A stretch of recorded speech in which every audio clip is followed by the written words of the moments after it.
नमस्कार, हमारे छत्तीसगढ़ देख रहे हैं आप। मैं हूं आपके साथ सपना दीपक मल्तेशिया। बुलेटिन का आगाज करेंगे। छत्तीसगढ़ के मुख्यमंत्री विष्णुदेव साय ने मंत्रालय भवन रायपुर में पंडित दीनदयाल उपाध्याय भूमिहीन कृषक कल्याण योजना की वर्चुअल शुभारंभ किया। वहीं वीडियो कॉन्फ्रेंसिंग के जरिए से जिले के अधिकारी, जनप्रतिनिधि और हितग्राही शामिल हुए। पंडित दीनदयाल उपाध्याय योजना के शुभारंभ के मौके पर कोंडागांव विधायक सुश्री लता उसेंडी ने भी माननीय मुख्यमंत्री विष्णुदेव साय का आभार व्यक्त किया। और इस मौके पर उसेंडी ने कहा कि पंडित दीनदयाल उपाध्याय योजना के अंतर्गत भूमिहीन कृषकों बैगा गुनिया को 10,000 रुपए की आर्थिक सहायता मिलेगी।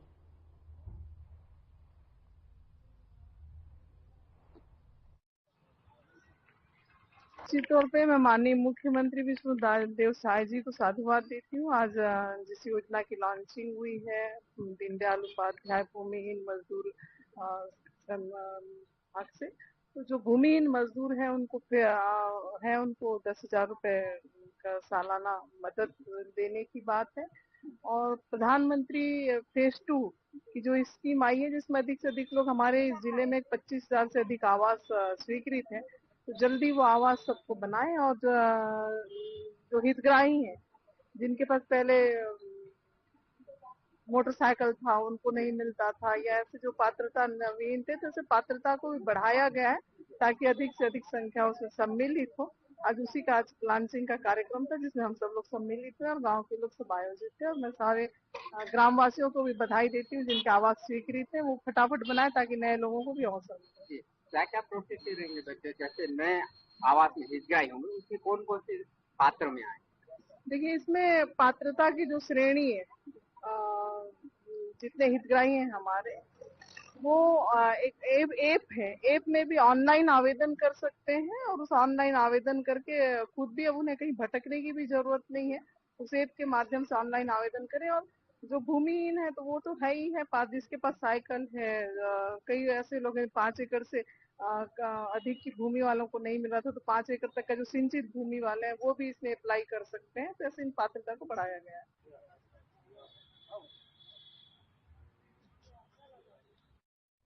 और छत्तीसगढ़ राज्य निर्वाचन आयोग द्वारा नगरीय निकाय एवं त्रिस्तरीय पंचायत निर्वाचन 2025 के तहत निर्वाचन कार्यक्रमों की घोषणा कर दी गई है।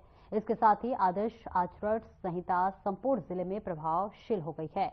कलेक्टर एवं जिला निर्वाचन अधिकारी कुणाल दुदावत ने आज जिला कार्यालय के सभा कक्षों में जिले में निर्वाचन कार्यक्रम की तिथि और तैयारियों के बारे में विस्तृत रूप से जानकारी साझा की है। तो वहीं नगरीय निकाय निर्वाचन के लिए जारी कार्यक्रम के अनुसार 22 जनवरी बुधवार को निर्वाचन की अधिसूचना का प्रकाशन एवं स्थानों के आरक्षण के संबंध में सूचना का प्रकाशन जिला निर्वाचन अधिकारी द्वारा किया जाएगा। और इस प्रकार मतदान केंद्रों पर सूची का प्रकाशन एवं नाम निर्देशन पत्र 22 जनवरी को रिटर्निंग ऑफिसर द्वारा प्राप्त किया जाएगा।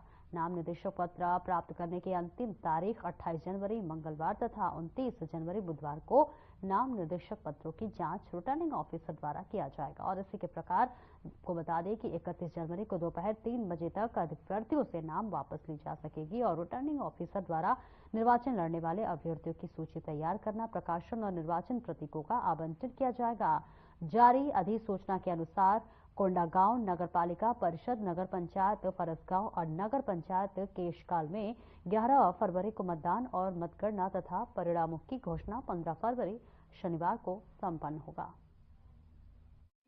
नाम निर्देशन पत्रों जिले के अंतर्गत त्रिस्तरीय पंचायत चुनाव एवं नगरीय निकाय चुनाव कुल 4 चरण में होगा। प्रथम चरण में नगरीय निकाय चुनाव होगा, जिसका कि मतदान का तिथि 11 तारीख है और मतगणना का तिथि 15 तारीख है। और मतदान का समय प्रातः 8 बजे से अपराह 5 बजे तक है। इसी तरह त्रिस्तरीय जो पंचायत चुनाव है वो 3 चरण के अंतर्गत होगा। प्रथम चरण में कोंडागांव रहेगा, जिसके अंतर्गत हमारा जो पोलिंग का डेट है वो 17 फरवरी को रहेगा और मतदान का समय 6:45 से 2 o'clock तक रहेगा। द्वितीय चरण में ब्लॉक माकड़ी और परसगांव रहेगा, जिसमें पोलिंग 20 फरवरी को होगा और पोलिंग का टाइम 6:45 AM to 2 PM तक रहेगा। तृतीय चरण में केशकाल और बड़े राजपुर ब्लॉक के सभी पंचायत और जनपद और जिला पंचायत क्षेत्र रहेंगे, जिसमें 23 फरवरी को जो है वोटिंग होगी एवं 6:45 AM से 2 PM तक पोलिंग का समय रहेगा।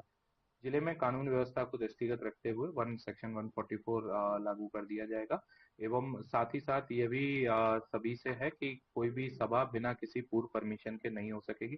संपत्ति विरूपण अधिनियम हो या फिर कोलाहल अधिनियम हो, उनका भी पूरी स्ट्रिक्टनेस के साथ में पालन किया जाएगा। इसके लिए अनुभाग स्तर पे, तहसील स्तर पे विशेष टीमों का गठन किया गया है जो इसका की पालन सुनिश्चित करेंगे। तीनों नगर पालिकाओं के लिए संबंधित अनुविभागीय अधिकारी राजस्व रिटर्निंग ऑफिसर रहेंगे। इसी तरह जो हमारे पंचायत हैं उनके लिए भी तहसीलदार और सीओ जनपद, तहसीलदार रिटर्निंग ऑफिसर, सीओ जनपद जो है सहायक रिटर्निंग अधिकारी ब्लॉक मुख्यालय में बनाए गए हैं।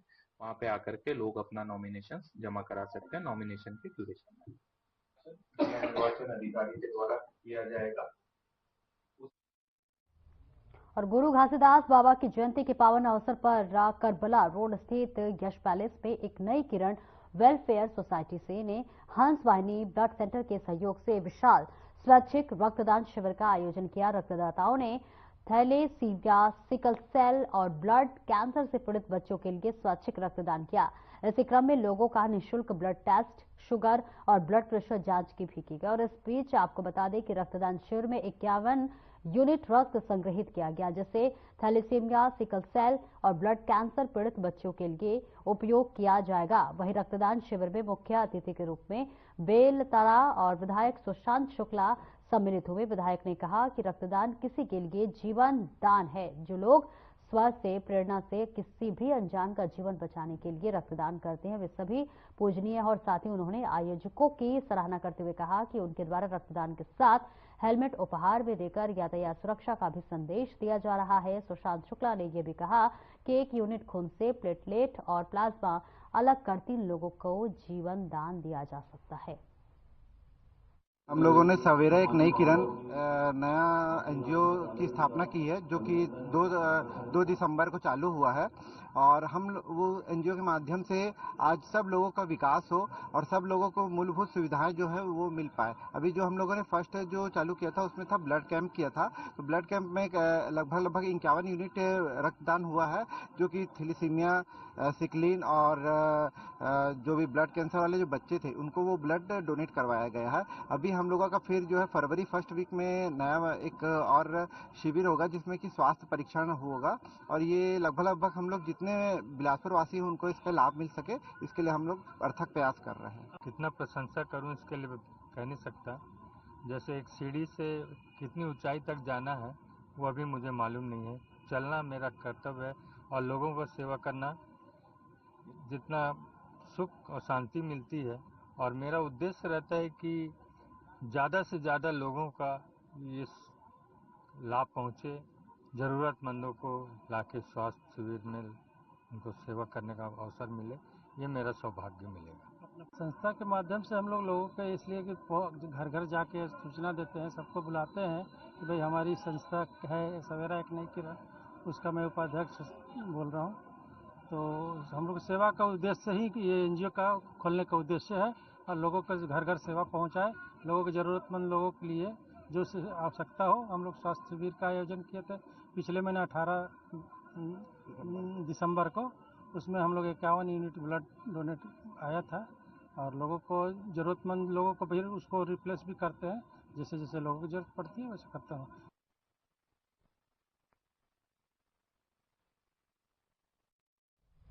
और बिलासपुर में आंगनबाड़ी कार्यकर्ता और सहायिका संघ अपनी लंबित मांगों को लेकर प्रदर्शन के लिए तैयार हैं। पेंशन और वेतन संबंधी लंबित मांग को पूरा करने रैली, ज्ञापन और धरना के जरिए शासन प्रशासन का ध्यान आकर्षित करने का प्रयास किया जाएगा। इसी के साथ बिलासपुर के नागौराव शेष स्कूल में बैठक आयोजित कर यह निर्णय लिया गया। छत्तीसगढ़ आंगनबाड़ी कार्यकर्ता सहायिका संघ के महासमिति की प्रांतीय सम्मेलन का बैठक आयोजित किया गया है और इसमें पदाधिकारी के प्रांतीय निर्वाचन की कार्य समिति पर भी चर्चा हुई है। वहीं लंबित मांग पूरा कराने को लेकर 13 फरवरी को ज्ञापन दिया जाएगा। 17 फरवरी को जिला स्तरीय ज्ञापन रैली आयोजित की जाएगी, जबकि 10 मार्च को भव्य रूप से प्रति में रैली के जरिए प्रशासन को ज्ञापन दिया जाएगा। और इस प्रांतीय बैठक में प्रदेश भर की महिला पदाधिकारी शामिल हुई, जिसमें अपनी मांगों को पूरा करने की रणनीति पर चर्चा की गई। जिला अध्यक्ष भारती मिश्रा ने बताया कि 6 सूत्रीय मांगों को लेकर बृहद स्तर पर धरना प्रदर्शन की रणनीति बनाई जा रही है। फिर भी शासन हमारी मांगे नहीं मानती है तो उग्र आंदोलन किया जाएगा। प्रचारित करना है प्रांतीय स्तरीय जो बैठक हो रही है इसमें महासमिति की, इसमें ये निर्णय लिया गया है कि आगे आगामी हमको क्या करना है, जिसमें कि 13 फरवरी को परियोजना स्तरीय ज्ञापन सौंपेंगे जो मुख्यमंत्री, महिला बाल विकास मंत्री और प्रधानमंत्री के को जाएगी, और उसी 17 फरवरी को ही जिला स्तरीय होगा, और उसके बाद 13 मार्च को हमारे प्रांत में रैली के माध्यम से 10 मार्च को रैली के माध्यम से ज्ञापन सौंपा जाएगा। क्या मांग है हमारी? तो मुख्य मांग तो सबसे पहले है कि हमको कहते हैं पेंशन लागू किया जाए, 21,000 हमारा मानदेय बढ़ाया जाए, ऐसे करके 6 सूत्री मांग है। बहुत लंबित मांगे हैं और इसके लिए हम लोग लगातार शासन प्रशासन का ध्यान आकर्षण करते आ रहे हैं।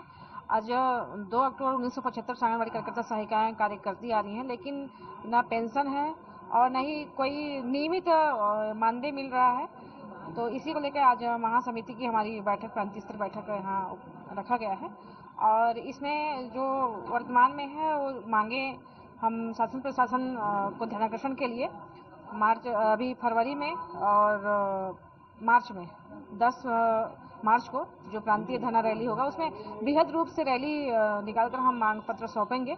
और फिलहाल में जो मांग है वो पेंशन और जो सहायिकाओं का जो वर्तमान में 5,000 रुपये ही है, काम का दबाव लगातार बढ़ते जा रहा है, उनके ऊपर भी वो भी उतनी समय दे रही हैं, और हम जो कार्यकर्ताएं हैं उनके ऊपर भी काम का दबाव बढ़ रहा है।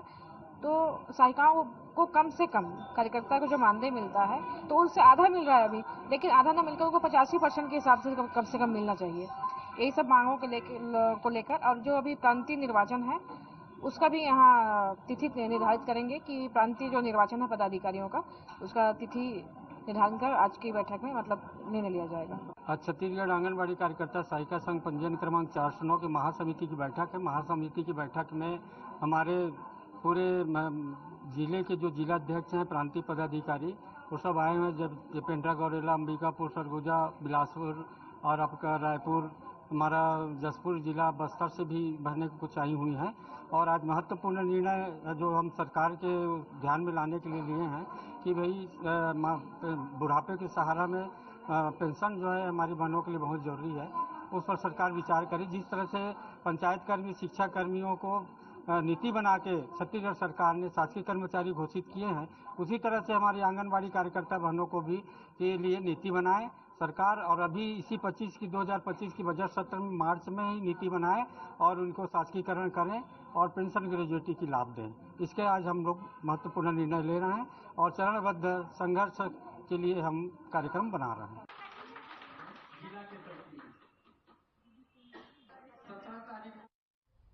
और बीजापुर में यातायात पुलिस ने यातायात नियमों से जागरूक करने के लिए महिला क्रिकेट टूर्नामेंट खेला गया, जिसमें डीआरजी के महिला और स्वामी आत्मानंद कॉलेज के छात्राओं के बीच जबरदस्त खेल आयोजित किया गया। एसपी जितेंद्र यादव ने बीजापुर वासियों को संदेश दिया कि नशे में वाहन न चलाएं, यातायात नियमों का पालन करें और खुद को सुरक्षित रखें।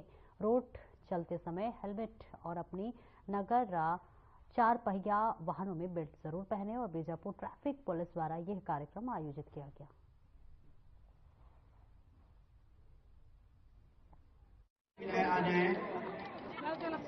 देखिए, यातायात सड़क सुरक्षा जो माह है उसके अंतर्गत बीजापुर पुलिस के यातायात शाखा द्वारा ये महिला क्रिकेट का आयोजन 2 दिवसीय मैच का आयोजन किया गया था, जिसमें जिसका मुख्य उद्देश्य यातायात के प्रति लोगों को जागरूक करना और जो यातायात के जो नियम है उनका पालन करना, जिससे सड़क में जो दुर्घटनाएं होती है उनसे बचाव हो सके।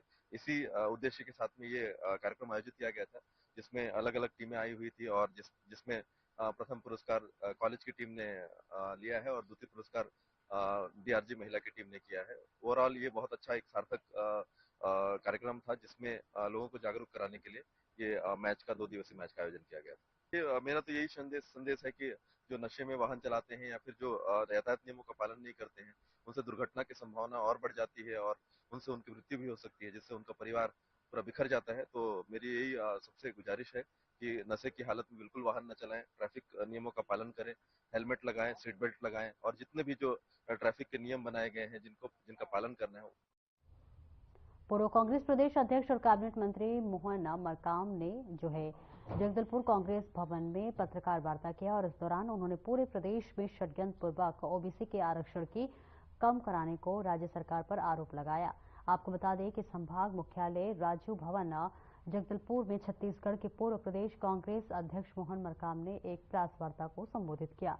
इस दौरान मरकाम ने कहा कि बीजेपी की सरकार के जरिए स्थानीय निकाय चुनाव में आरक्षण प्रावधानों में किए गए दुर्भावनापूर्वक संशोधन के चलते अधिकांश जिला और जनपद पंचायतों में ओबीसी आरक्षण खत्म हो चुका है और ऐसे में प्रदेश के 16 जिलों पंचायत और 85 जनपदों में जहां पर पहले 25% सीटें अन्य पिछड़ा वर्ग के उम्मीदवारों के लिए आरक्षित हुआ करती थी, अब अनुसूचित क्षेत्रों में ओबीसी आरक्षण लगभग खत्म हो गया है। आज ओबीसी वर्ग को लेकर पूरे प्रदेश में जिला मुख्यालयों में प्रेस वार्ता आयोजित की गई है। छत्तीसगढ़ में जनसंख्या के अनुपात में ओबीसी वर्ग को हक और अधिकार कैसे मिले, उसके लिए कांग्रेस पार्टी लगातार प्रयास कर रही है। जब हमारी पिछली सरकार थी तो हम सर्वसम्मति से विधानसभा में एक कानून विधेयक पास किया था।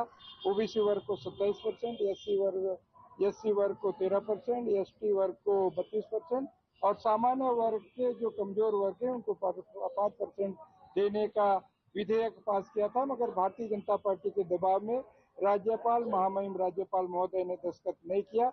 अभी जब भाजपा सरकार ने आरक्षण रोस्टर जारी किया है उसमें ओबीसी वर्ग को कई जगह जीरो है।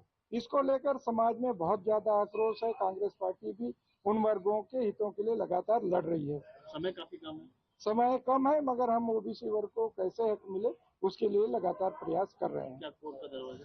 देखिए, कई लोगों ने जो बिलासपुर और अन्य जगह के लोगों ने हाई कोर्ट में भी याचिका दायर की है। जो हाई कोर्ट का क्या निर्णय आता है वो समय बताएगा, मगर हम ओबीसी वर्ग के पर्याप्त प्रतिनिधित्व मिले हम लोगों का प्रयास है। कांग्रेस की अगर बात करें तो आप जाए कि चुनाव के बाद होगा?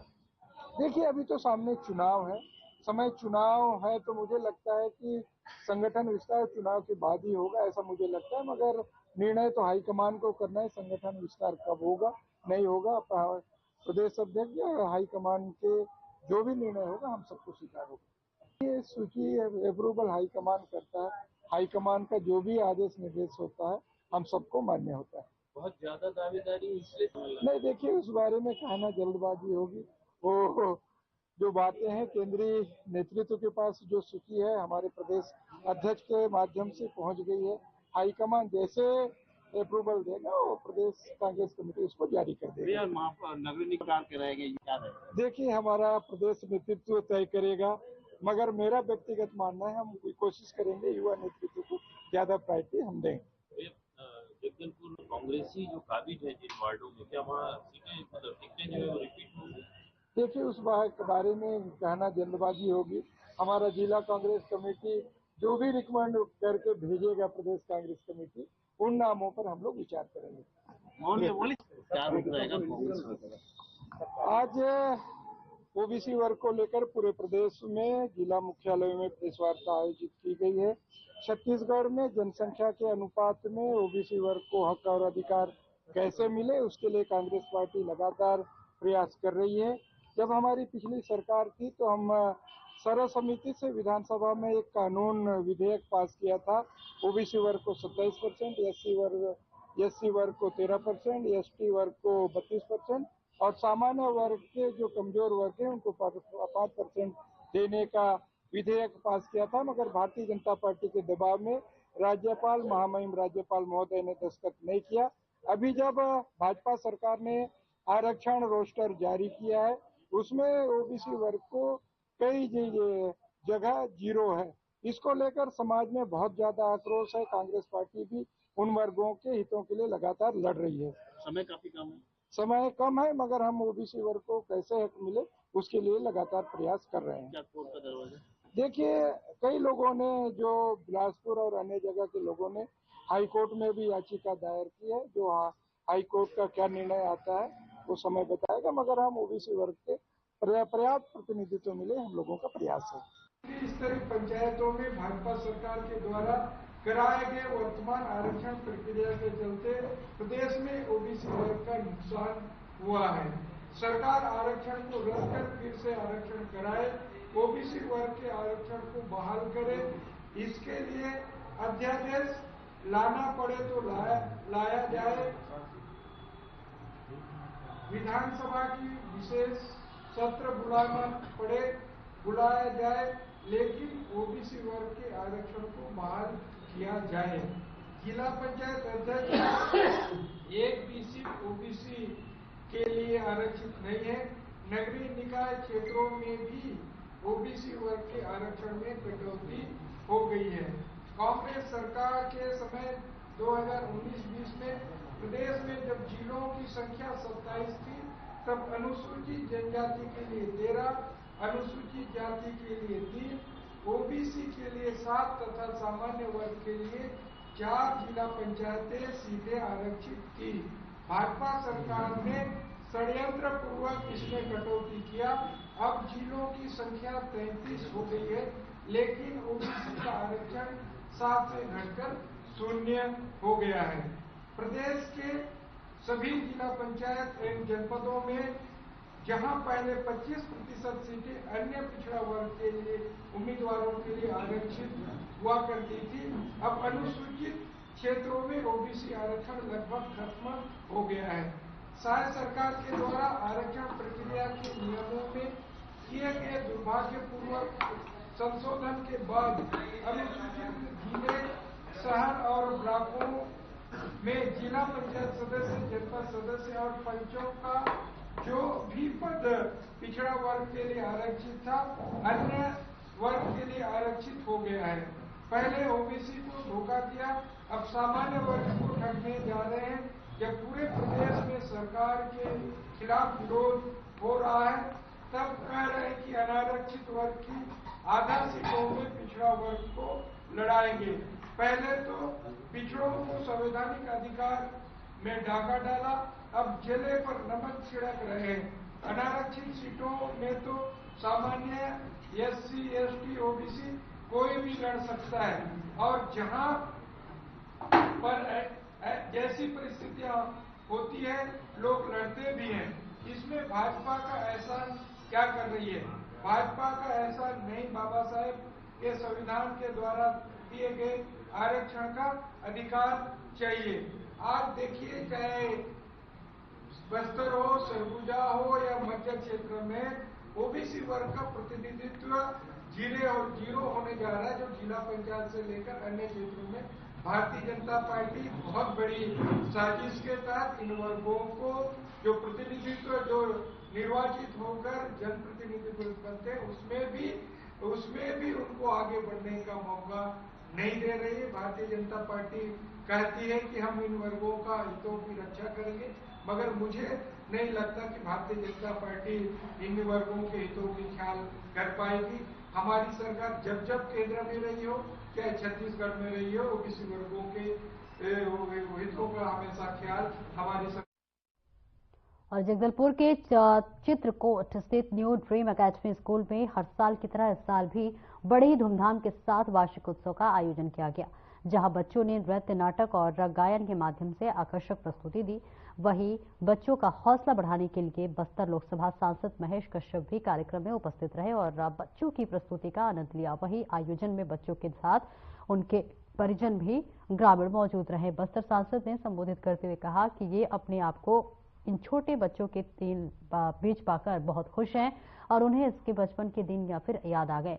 उन्होंने कहा कि शिक्षा ही एक ऐसा माध्यम है जिससे कि हर कोई अपना उज्जवल भविष्य बना सकता है। साथ ही बस्तर जैसे क्षेत्र में शिक्षा का काफी महत्व है, जिससे कि बस्तर को आगे तक पहुंचाया जा सके।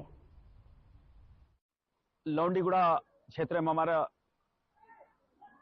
अनेक कई कार्यक्रम से होते हुए अभी न्यू ड्रीम इंडिया एकेडमी में वार्षिक उत्सव के कार्यक्रम में भी मुझे यहाँ आमंत्रित किया गया था। यहाँ सम्मिलित होने का अवसर मिला और यहाँ वार्षिक उत्सव के कार्यक्रम में हमारे बच्चों के द्वारा बहुत सारे ऐसे सांस्कृतिक प्रोग्राम और अन्य गतिविधि एक्टिविटी यहाँ चल रहा है। और कहीं ना कहीं बस्तर को सरकारी योजनाओं के साथ सरकारी स्कूल, कॉलेज और अन्य प्राइमरी मिडिल स्कूल यहाँ संचालित है, लेकिन उसके बाद भी हमारे बच्चों को अच्छे शिक्षा के लिए ऐसे संस्थान का जरूरत है। और ऐसे संस्थानों के द्वारा हमारे बस्तर के बच्चों को, बस्तर को भविष्य को शिक्षा के क्षेत्र में जो इस क्षेत्र में स्कूल खोल के उनको शिक्षा के माध्यम से उनका भविष्य को संवारने का ये काम कर रहे हैं, ऐसे संस्थाओं को इस क्षेत्र में काम कर रहे हैं, उनको बहुत बहुत मैं बधाई देता हूं, बहुत बहुत धन्यवाद देता हूं कि हमारे बस्तर को आगे बढ़ाने के लिए, बस्तर के भविष्य को संवारने के लिए सभी समाज का, सभी संस्थानों का इसी प्रकार योगदान बना रहे। और इन वार्षिक उत्सव में इस संस्था के सभी पदाधिकारीगण, इस ट्रस्टियों को मेरे ओर से बहुत बहुत शुभकामनाएं, और इस यहाँ पढ़ने वाले सभी विद्यार्थियों को मेरा बहुत बहुत शुभकामनाएं, उनके अभिभावकों को बहुत बहुत बधाई, शुभकामनाएं, ताकि उनके बच्चों को अच्छे शिक्षा और संस्कार के साथ हमारे आने वाले भविष्य को ध्यान में रखते उनको ऐसे संस्थान में शिक्षा ग्रहण करने के लिए उनको यहाँ भेज रहे हैं। तो आज के अवसर पे इस संस्थान के साथ साथ सभी विद्यार्थियों को, उनके माँ पिताजी को। मैं न्यू ड्रीम एकेडमी स्कूल की ऑनर हूँ।